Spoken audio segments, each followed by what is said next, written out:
यहां के इंफ्रास्ट्रक्चर को, यहां की धरोहर को बेहाल होने दिया गया। मुझे बताया गया है कि वंदे मातरम भवन, जहां बंकिम चंद्र जी 5 साल रहे, कहते हैं कि वो तो बहुत बुरी हालत में है। ये वो भवन है जहां उन्होंने वंदे मातरम की रचना को लेकर मंथन किया। वो वंदे मातरम जिसने आजादी की लड़ाई में नए प्राण फूके, हमारे क्रांतिवानों को नई ताकत दी, मातृभूमि को सुजलाम सुफलाम बनाने के लिए हर देशवासी को प्रेरित किया। वंदे मातरम सिर्फ इन 2 शब्दों ने गुलामी की निराशा में जी रहे देश को नई चेतना से भर दिया था। ऐसे अमर गान की रचना करने वाले के स्थान को न संभाल पाना बंगाल के गौरव के साथ बहुत बड़ा अन्याय है। और इस अन्याय के पीछे बहुत बड़ी राजनीति भी है। ये वो राजनीति है जो देशभक्ति के बजाय वोट बैंक, सबका विकास के बजाय तुष्टीकरण को बल देती है। आज यही राजनीति बंगाल में लोगों को मां दुर्गा की पूजा से रोकती है, उनके विसर्जन से रोकती है। बंगाल के लोग वोट बैंक की राजनीति के लिए अपनी संस्कृति का अपमान करने वाले ऐसे लोगों को कभी माफ नहीं करेंगे। आज मैं बंगाल के लोगों को ये विश्वास दिलाता हूं, जब बंगाल में भाजपा की सरकार बनेगी तो हर बंगालवासी अपनी संस्कृति का गौरवगान पूरी ताकत और हिम्मत के साथ कर सकेगा। कोई उसे डरा नहीं पाएगा, कोई आपको दबा नहीं पाएगा।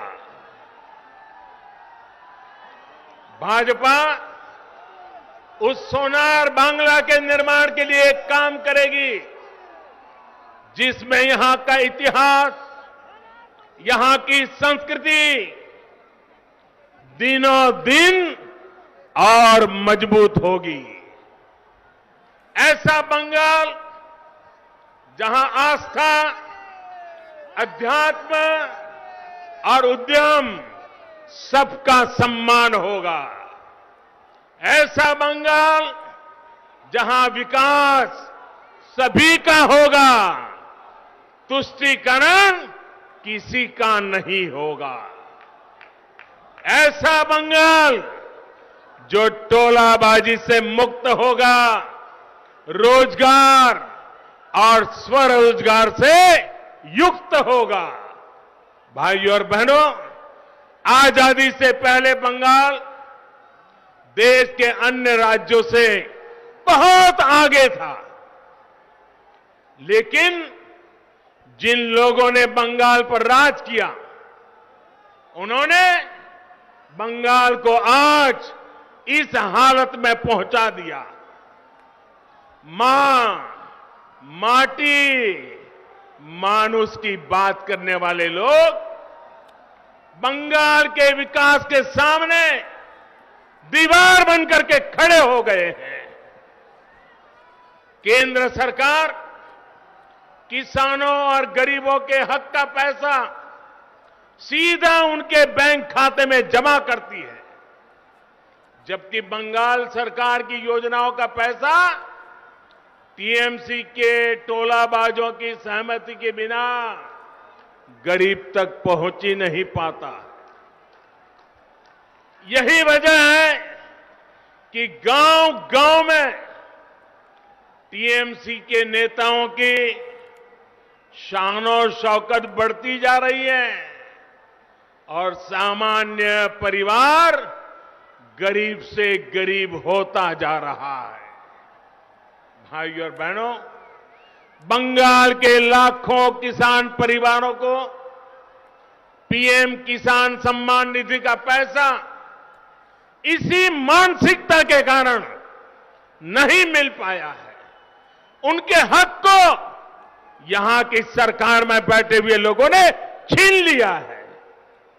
बंगाल के लाखों गरीब परिवार आयुष्मान भारत योजना के तहत 5 लाख रुपए तक के मुफ्त इलाज की सुविधा से आज भी वंचित है।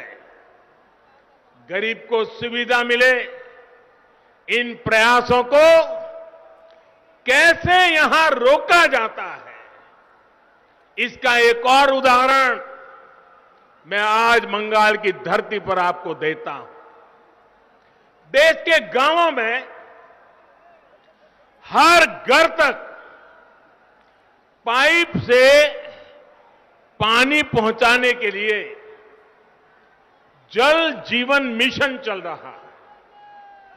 प्रयास यह है कि हमारी बहनों, हमारी माताओं, हमारी बेटियों को पानी लाने में अपना समय और अपना श्रम न लगाना पड़े। प्रयास यह है कि हमारे बच्चों को प्रदूषित पानी से होने वाली अनेक बीमारियों से बचाया जा सके। बंगाल के लिए ये मिशन इसलिए ज्यादा जरूरी है क्योंकि यहां 1.5-2 करोड़ से अधिक ग्रामीण घरों में आप चौंक जाएंगे इन्होंने बंगाल की हालत क्या की है। 1.5-2 करोड़ ग्रामीण घरों, और उसमें से सिर्फ देश भी आज सुनेगा तो चौंक जाएगा।